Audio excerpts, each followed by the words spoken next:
FM.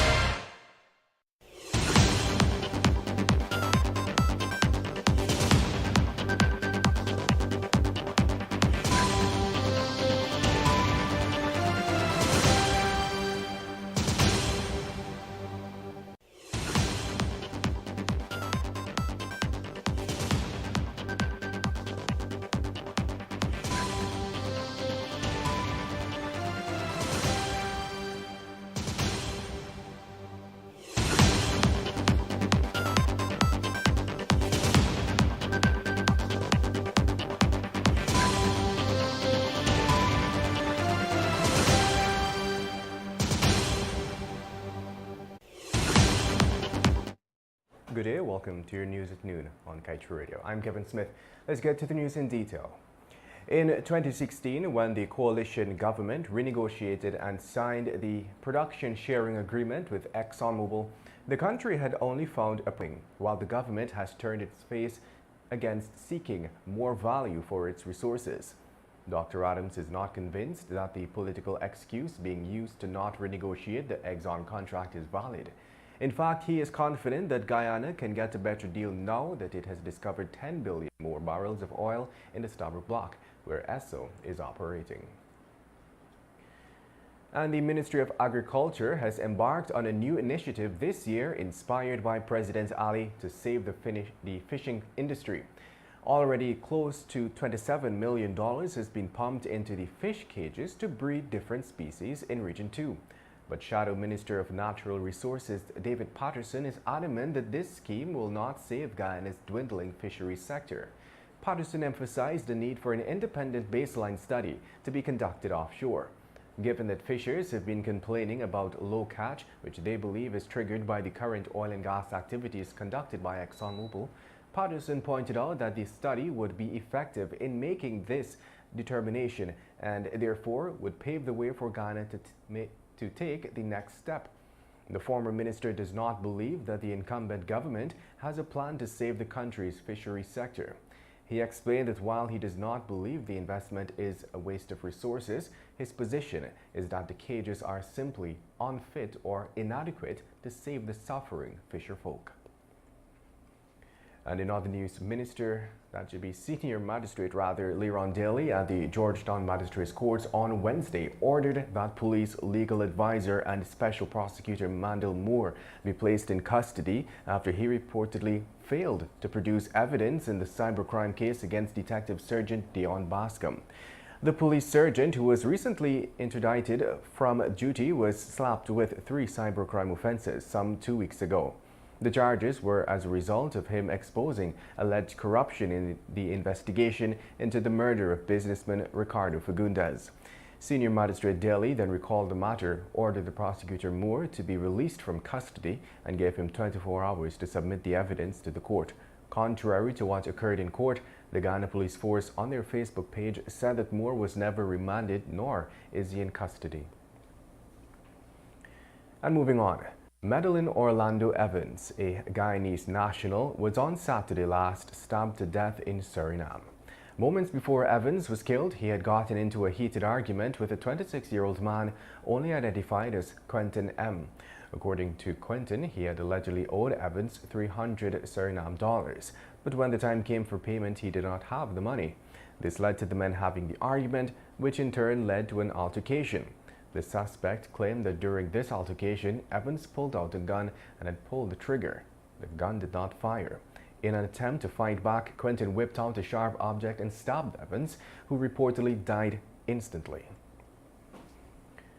And moving on. Employees of the Linden Utility Service Co-op Society Limited on Tuesday continued their protest action against the government-installed Interim Management Committee and one of its members, Courtney Handy. When the substantive board of directors was removed last April, Handy was the only member from that board who was placed on the committee, a move the workers objected to from the beginning.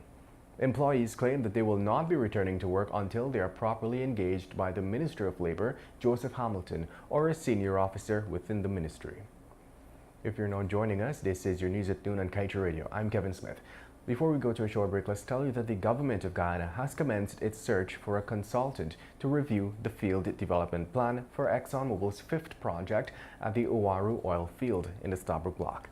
The Ministry of Natural Resources, which issued the request for expressions of interest, said the contract would be funded through the $20 million World Bank loan for the Guyana Petroleum Resources Governance and Management Project. It said the money would be used to pay the successful consulting firm to provide advisory services, technical support and training, as well as for capacity strengthening services.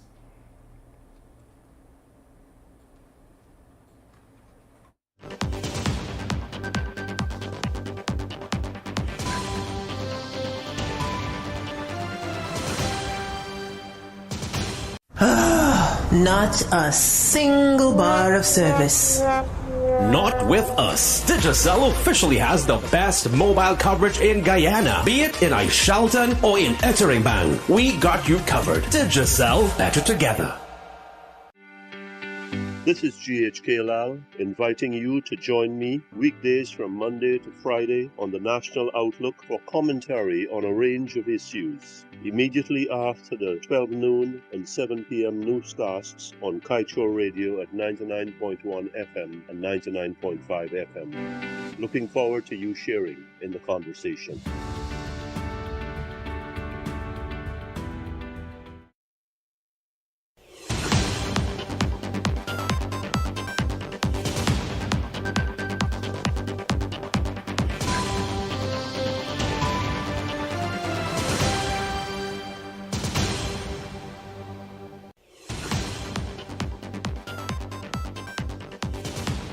Welcome back. Let us continue with the news.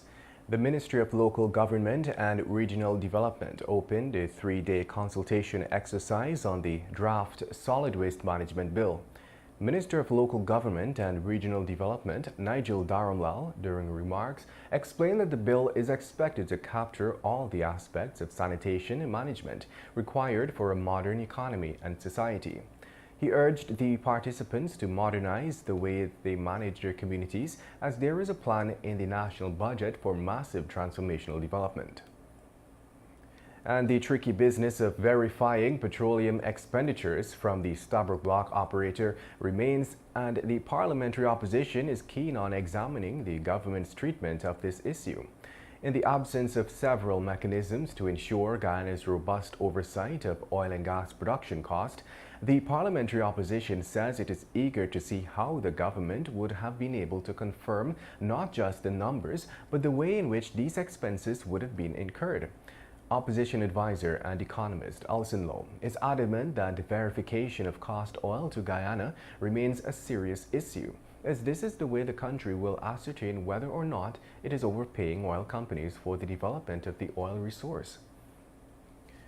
And in other news, during the opening of tenders on Tuesday, it was revealed that GWI is preparing to spend some $343 million to drill 2 portable water wells at Sophia and Turkine.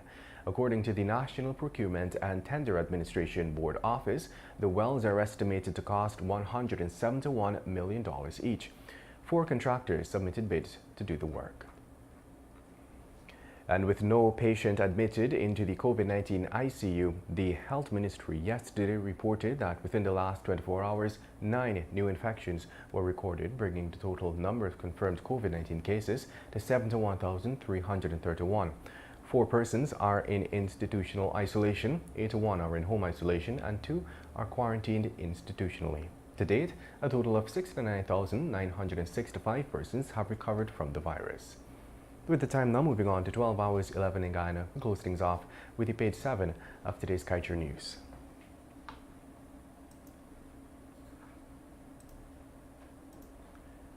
Foreign cricket commentators should stick to what they know best. If they are going to venture into hard news such as the economy, oil and gas, and what these mean for Guyanese, they owe it to their audience to equip themselves with the full facts. One commentator at the CPL game on Tuesday night between the St. Lucia Kings and Jamaica Tallawahs decided to dabble in oil and gas and came across as pathetic, someone tied hand and foot to Exxon's narratives. The commentator spoke of Guyana getting $1.2 billion from Exxon's oil operations. What this cricket commentator should know, point to, and emphasize are the tens of billions of American dollars that Exxon is robbing Guyana of, and the many other ways in which the country is being robbed. Stick to sports and leave the hard news to those more knowledgeable.